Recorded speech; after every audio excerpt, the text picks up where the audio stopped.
မင်္ဂလာပါလူကြီးမင်္ဂလေးတို့ရေပြန်ဆုံတွေ့ရလို့ဝမ်းသာပါတယ်နော်ဒီတစ်ပတ်လေလူကြီးမင်္ဂလေးတို့ကိုပုံမြင်လေးတစ်ပုဒ်ဖတ်ပြမယ်နော်နားထောင်ကြမယ်မဟုတ်လားတုံခါတဲ့မြေမှာမရင်းရိုင်နဲ့နှလုံးသားများဆိုတဲ့ပုံမြင်လေးကိုဖတ်ပြမယ်နော်ဒီပုံမြင်လေးထဲမှာဘသူတွေပါလဲဆိုတော့ပညာရှိပြီးတတ္တိရှိတဲ့တောအုပ်ရဲ့ခေါင်းဆောင်ချင်းသေးကြီးညာနာရဲ့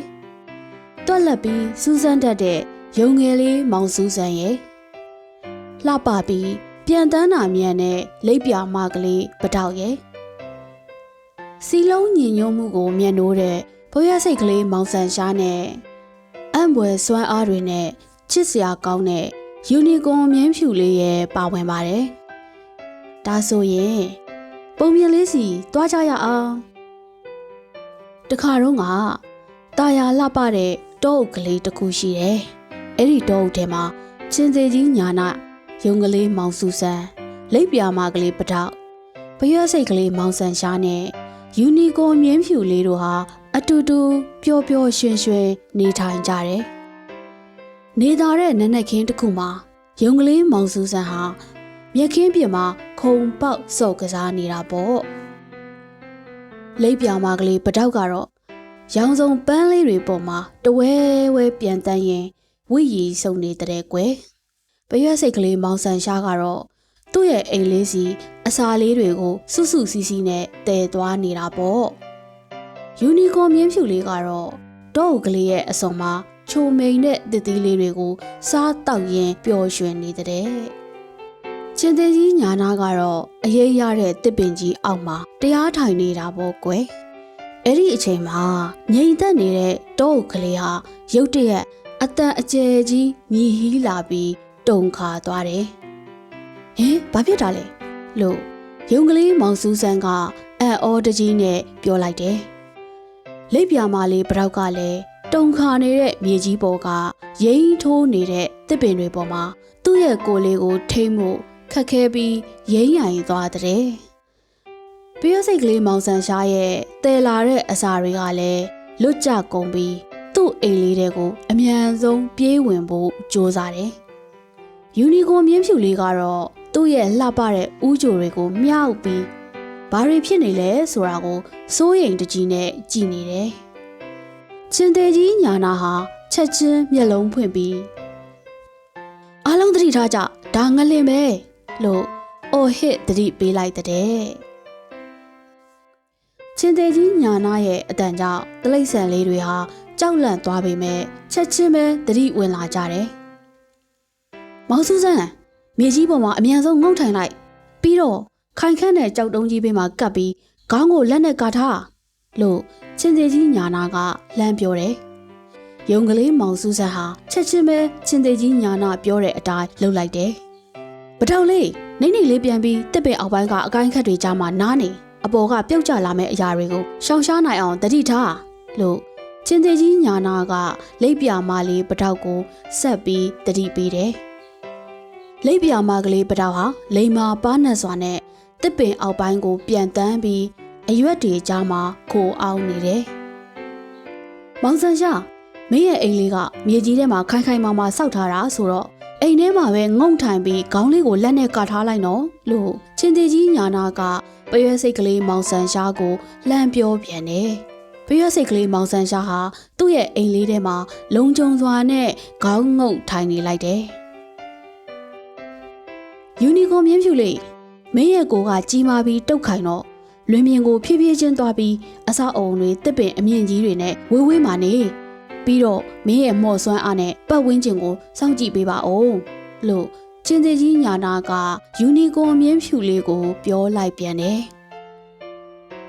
ယူနီကွန်မြင်းဖြူလေးဟာချင်းသေးကြီးညာနာရဲ့စကားကိုနားထောင်ပြီးလွင်ပြင်ဘက်ကိုဖြည်းဖြည်းချင်းရွေ့လျားသွားတယ်။ခဏအကြာမှာတုန်ခါနေတဲ့မြေကြီးဟာတဖြည်းဖြည်းငြိမ်သက်သွားတယ်။အားလုံးအဆင်ပြေကြရဲ့လားလို့ချင်းသေးကြီးညာနာကစိုးရိမ်တကြီးနဲ့လမ်းမိတယ်။ကျွန်တော်အဆင်ပြေပါတယ်ချင်းသေးကြီးလို့ရုံကလေးမောင်စူးစမ်းကကြောက်တုံးဘေးကနေထွက်လာပြီးပြောတယ်။ကျမလည်းဘာမှမဖြစ်ပါဘူးလို့ လိပ်ပြာမကလေးပတောက်ကတစ်ပင်အောက်ကနေတဝဲဝဲပြန်တန်းရင်းပြောတယ်ကျွန်တော်တို့ပွဲစိတ်လေးတွေလည်းအားလုံးအဆင်ပြေပါတယ်လို့ပွဲစိတ်ကလေးမောင်ဆန်ရှားကသူ့အိမ်လေးထဲကနေအော်ပြောတယ်ကျွန်တော်လည်းလွင်ပြင်မှာဘေးကင်းပါတယ်လို့ယူနီကွန်မြင်းဖြူလေးကတင်းငိမ်စွာနဲ့ပြောတယ်ချင်းသေးကြီးညာနာကကောင်းပြီဒါပေမဲ့အခုချက်ချင်းမသွားကြနဲ့အောင်ပတ်ဝန်းကျင်ကိုတေချာကြည့်ပြီးအန်ဒီရဲ့ကင်းမှာသွားကြမယ်ပြိုကျနိုင်တဲ့အရာတွေနဲ့ဝေးဝေးနေကြနောက်ပြီးဒဏ်ရာရတဲ့တငယ်ချင်းတွေကိုလည်းကူညီကြရအောင်လို့ပြောတယ်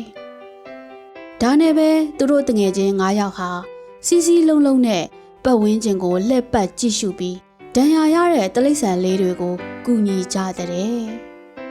ယူနီကွန်လေးရဲ့မှော်အလင်းရောင်ကအမောင်ထဲမှာလမ်းပြပေးတယ်ရုံကလေးမောင်စူးစမ်းကတွက်လက်စွာနဲ့သတင်းတွေပို့ပေးတယ်လိပ်ပြာမလေးပတောက်ကတော့အပေါ်ကနေအန်ဒီရရှိတဲ့နေရာတွေကိုကြည့်ရှုပေးတယ်ပရွက်စိတ်ကလေးမောင်ဆန်ရှားနဲ့သူ့ရဲ့အမျိုးအနွယ်ပရွက်စိတ်လေးတွေကသူတို့တက်နိုင်တဲ့အကူအညီတွေကိုပေးကြတယ်ချင်းသေးကြီးညာနာကတော့အားလုံးကိုဥဆောင်ပြီးလမ်းညွှန်မှုတွေပေးတယ်သူတို့တွေဟာငလင်ကြောင့်ထိခိုက်သွားတဲ့တိရစ္ဆာန်လေးတွေကိုလိုက်လံကူညီကြတယ်အိမ်ဖြတ်သွားတဲ့ငှက်ကလေးတွေကိုတစ်ပင်ပေါ်မှာအိမ်အသစ်ဆောက်ဖို့ကူညီကြတယ်ခြေထောက်နာသွားတဲ့သမင်လေးကိုဆေးကူးသားတဲ့နေရာအထိလိုက်ပို့ပေးကြတယ်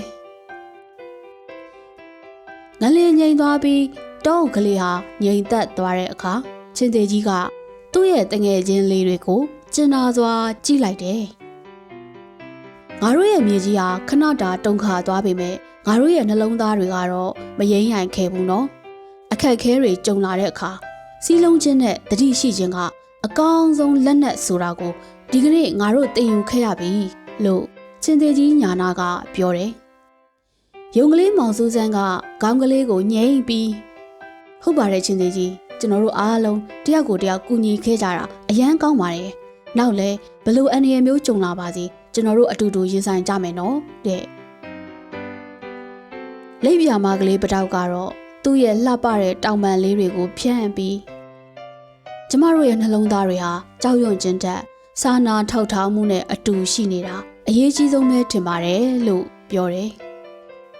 ပရွက်စိတ်ကလေးမောင်ဆန်ရှားကသူ့ရဲ့အမျိုးအနွယ်ပရွက်စိတ်ကလေးတွေကိုကြည်ပြီးတယောက်တည်းဆိုရင်ရင်ဆိုင်ဖို့မဖြစ်နိုင်ပေမဲ့အားလုံးစုပေါင်းလိုက်ရင်ဘယ်အရာကမှငါတို့ကိုမရှင်နိုင်ဘူးလို့ပြောတယ်ယူနီကွန်မြင်းဖြူလေးကသူ့ရဲ့မျက်လုံးဝိုင်းဝိုင်းလေးတွေနဲ့အားလုံးကိုကြည့်ပြီးနူးညံ့စွာပြောလိုက်တယ်ငါတို့ရဲ့နှလုံးသားထဲမှာရှိတဲ့ချစ်ချင်းမေတ္တာနဲ့ဂရုဏာတရားတွေဟာဒီကမ္ဘာကြီးကိုအမြဲတမ်းလှပစေမှာပါချင်းသေးကြီးညာနာကပြုံးပြီးဟုတ်ပါတယ်တငယ်ချင်းတို့တုံခါသွားတဲ့မြေမှာငါတို့ရဲ့နှလုံးသားတွေဟာမယိမ်းယိုင်ခဲ့ဘူးအချင်းချင်းကိုကူညီချစ်ခင်တဲ့နှလုံးသားတွေနဲ့ငါတို့ဟာဘယ်အန္တရာယ်ကိုမဆိုအတူတူကြော်လွှားနိုင်မှာပဲလို့ပြောလိုက်တဲ့နောက်ဆုံးမှာတော့တောအုပ်လေးဟာတဖြည်းဖြည်းနဲ့ပုံမှန်အတိုင်းပြန်ဖြစ်သွားတယ်သူတို့တငယ်ချင်း9ယောက်ဟာငလင်မေးကိုဘယ်လိုရင်ဆိုင်ရမလဲဆိုတာသိသွားတဲ့အပြင်အခက်အခဲတွေကြုံလာတဲ့အခါအချင်းချင်းကူညီခြင်းရဲ့အရေးပါပုံကိုလည်းနားလည်သွားကြတယ်။အော်ဟုတ်ပါပြီလူကြီးမင်းကလေးတို့ရေပုံမြင်တွေကတငယ်ချင်းလေးတွေပြောပြတဲ့ချစ်စရာကောင်းတဲ့မှတ်မိလွယ်တဲ့အချက်လက်လေးတွေကိုနားထောင်ကြည့်ရအောင်နော်။ရုံကလေးမောင်စူးစမ်းပြောပြတဲ့မှတ်ဉဏ်စကားလေးကတော့ငလင်လာရင်လက်မသွားနဲ့နော်တငယ်ချင်းတို့မြေကြီးတုံရင်ငုတ်ကာမြဲမြံစွာစုပ်ကင်ထားလို့သုံးခွန်းပဲမှတ်ထားနော်မြေကြီးပေါ်မှာအရင်ဆုံးခေါင်းငုတ်ထိုင်လိုက်ပါပြီးရင်ခေါင်းလေးကိုလက်နဲ့ကာကွယ်ပါအနားမှာဇပွဲတို့ကတင်တို့လိုခိုင်ခန့်တဲ့ပစ္စည်းတွေရှိရင်အဲ့ဒီပစ္စည်းတွေရဲ့ဘေးမှာအကာအကွယ်ယူပြီးအဲ့ဒီပစ္စည်းတွေရဲ့အခြေတွေကိုတင်းတင်းဆုပ်ထားနော်အဲ့ဒါမှရွေ့မသွားပဲတငယ်ချင်းတို့အပေါ်ပြုတ်ကျလာမဲ့လေးလံတဲ့ပစ္စည်းတွေရဲ့အန္တရာယ်ကနေကာကွယ်ပေးနိုင်မှာတဲ့လိပ်ပြာမကလေးပတောက်ရဲ့တတိပေးစကားကတော့ပြီးတော့လေတငယ်ချင်းတို့ငလျင်တုံတွေတော့ဗရင်ပေါက်နာကိုမသွားနဲ့နော်မှန်နေကွဲပြီးထိခိုက်နိုင်တယ် အပြင်မှာရောက်နေရင်လည်းအစအုံတွေနဲ့ဝေးဝေးနေနော်အပေါ်ကတခုခုပြုတ်ကျလာရင်အရန်အန်ရများတယ်နော်တဲ့ပရွက်စိတ်ကလေးမောင်ဆန်ရှားရဲ့စီးလုံးချင်းတိုက်တွန်းချက်ကတော့ငလင်ငိန်သွားရင်လည်းချက်ချင်းမထနဲ့အောင်နော်ပတ်ဝန်းကျင်ကိုတေချာကြည့်ပြီးအန်ရကင်းမှဖြည်းဖြည်းချင်းထကြမယ်ပြီးတော့ဒဏ်ရာရတဲ့တငယ်ချင်းတွေကိုလည်းဝိုင်းကူညီကြမယ်နော်စီးလုံးချင်းကအင်အားပဲတဲ့ယူနီကွန်မြင်းဖြူလေးရဲ့မော်စကားကတော့ငါတို့အားလုံးစိတ်ရှိရှိနဲ့တတိထားကြမယ်ဆိုရင်ဘယ်အနေရကိုမဆိုကြော်လွှားနိုင်မှာပါငါရဲ့ဥကြုံမှာရှိတဲ့အလင်းရောင်လေးလိုပဲဉာဏ်ပညာနဲ့တတ္တိကိုအမြဲတမ်းလက်ကင်ထားကြနော်တဲ့ချင်းသေးကြီးညာနာရဲ့အဆုံးအမကတော့ကလေးတို့ရေအရေးကြီးဆုံးအချက်ကတော့ကြောက်လန့်မနေဖို့ပဲ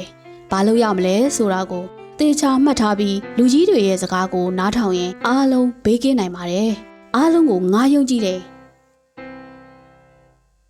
ကဲဟုတ်ပါပြီကလေးတို့ရေဒီပုံမြင်လေးကနေသိရတာကတော့ငလင်လိုမျိုးတဘာဝဘေးအန္တရာယ်တွေကြုံလာတဲ့အခါမကြောက်ဖဲနဲ့တတိနဲ့လူကြီးတွေပြောတဲ့အတိုင်းလိုက်နာရမယ်နော်ငလင်လောက်လာရင်